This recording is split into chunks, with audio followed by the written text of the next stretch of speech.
Jamal Bowman seemed to be okay, seemed to be in a pretty strong position, I think, as a member of Congress, mid 2023 or so. I think that was sort of after that was when things started to change.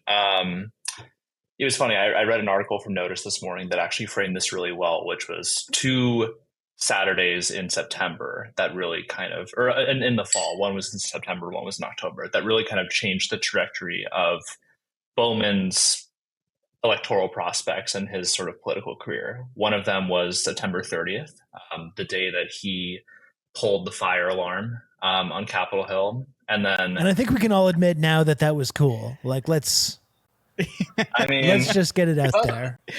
Some people think it's cool. It was cool, and it was fine to do that, I think. Will you get into that, though? Like, Sure. Was that really a big deal? Like, you're somebody who's familiar with the inner workings of the Hill and, customs. Do you see that as something that is just so sacrosanct that he shouldn't have done that, and like all the outrage was justified? Or was this an opportunity where somebody slipped up and Republicans pounced on it, the narrative emerged, and that just became a defining moment for him? Really quick, just jumping in to say this is a preview from our most recent premium episode. You can get that at insurgentspod.com. As little as $5 a month. And if you're enjoying this video, please be sure to like and subscribe. You can really help the channel that way. Thank you. I think it's not a good look. Okay. The question of whether it's the worst thing ever, I think, is different, right? Because all sorts of bad things have happened up on Capitol Hill, up to and including January 6th, right? But there's kind of two different ways that you can look at that moment, right? One is the explanation that Bowman put forward, and that, to his credit, he stuck to in basically every possible forum in which he was asked about it, whether it was in public by the media or I went through his transcripts with the House Ethics Committee, when they interviewed him about this. He claims it was an accident. He said he was confused, and he was rushing to go vote, and he made an impulsive decision and pulled the fire alarm, and that was what happened. That's not a very flattering portrait of who, if you're living in his district, of who your congressman is, right? As someone who's, kind of impulsive and who's easily sort of flustered and confused when he has to rush to an important vote. But that is the explanation he put forward. The more kind of sinister explanation that I think a lot of folks believe about what happened. This was what his opponent, Westchester County Executive George Latimer, argued, was that he did it intentionally in order to delay the vote that was going on at that point. The context of that was that,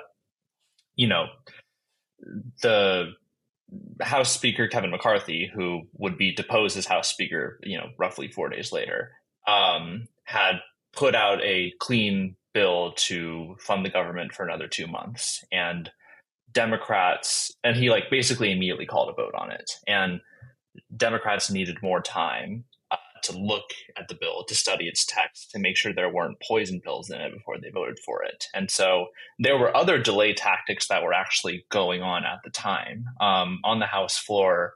I'm a little bit fuzzy now on the details of it, but Hakeem Jeffries was speaking, there was Democrats were already doing things that were normal, that were designed to sort of buy more time for them to look at this legislation. And then that was the window in which Bowman pulled the fire alarm. And so I think, people can make their own conclusions about why he did that.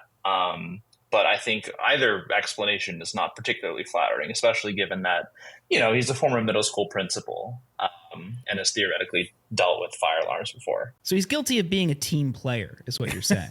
It's called thinking outside the box. And I think it's cool. I think in South Korea, they get in full on brawls and wrestling matches. I saw there was a story out of Taiwan the other day where there was a bill that was being passed and someone physically stole the bill and ran out of the building. It's I think we need to bring more of that kind of stuff to Western liberal democracy. I think I want to see more of those kind of shenanigans. Yeah. I think it would just be more fun, make the whole thing more fun and entertaining for everybody. No, maybe, but it's definitely outside of the outside the bounds of American politics as we generally understand it at this point. For now. Yeah. Yeah. The hallowed grounds of the United States government. Oh my goodness.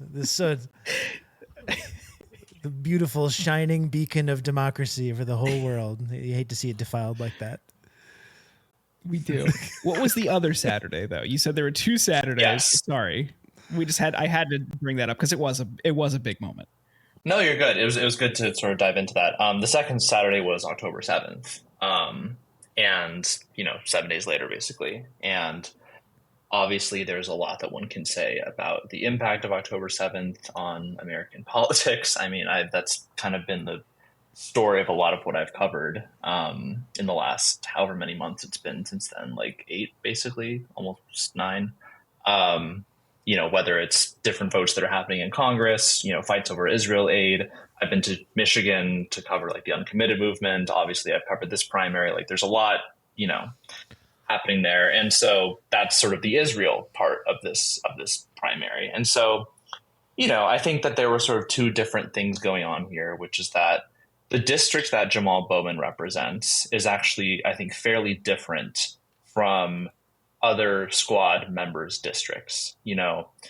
Most of them represent sort of highly urban districts and like major metropolitan areas, right? Like think about AOC. She represents the Bronx and Queens. Ayanna Pressley represents like the core downtown area of Boston. Cori Bush, St. Louis, like Greg Casar, Austin and San Antonio. Like I could go on. Rashida Tlaib, like Dearborn and sort of parts of the Detroit area. Bowman's district is much more suburban than that. He represents, a good chunk of the Bronx, but most of his district is Westchester County, which, to be clear, is not all, super high-end, ritzy communities with large Jewish populations, but that is, a decent chunk of it. He has, I think, it's kind of tough to get an exact estimate, but like, tens of thousands of Jewish voters, many of whom have very different views from him on Israel and like a fairly well-organized community. And so, for that reason, he was already kind of electorally weak to begin with. And I think, a good data point on this is to look at 2022, when he faced 2 different opponents, 2 local Westchester County legislators, and AIPAC didn't get involved in the race at all. And each of those candidates, like one raised about $1 million, one raised about $400,000. He only got 54% of the vote, and so he was sort of weak already. One sort of quip that I often make about this race is that like if Bowman only represented the Bronx, if Bowman had like Richie Torres' district, like he'd be fine. But because he represents like kind of these more upscale communities and has like a large Jewish constituency, he was already fairly vulnerable to a primary challenge from the right. And so when he responded the way that he did to October 7th, which was to, immediately call for a ceasefire, and obviously it later came out that he sort of described reports of rape on October 7th as being propaganda. There's the 9/11 conspiracy theories that we can get into. I mean, that is, whatever you think of those things and those positions, like there is a large portion of the district that their politics are just like diametrically opposed to that sort of thing, even among Democrats, right? Obviously, there were Republicans that donated to Latimer as well. That Republicans were certainly part of his coalition. But, there's, of course, the AIPAC spending that happened as well. Nearly $15 million. It's the most that they've ever spent on a primary. It was the most expensive House primary in American history. All of those good things. But I think just looking at the AIPAC piece of it sort of ignores that there were sort of fundamental weaknesses already in place that enabled them to go in and engineer his defeat.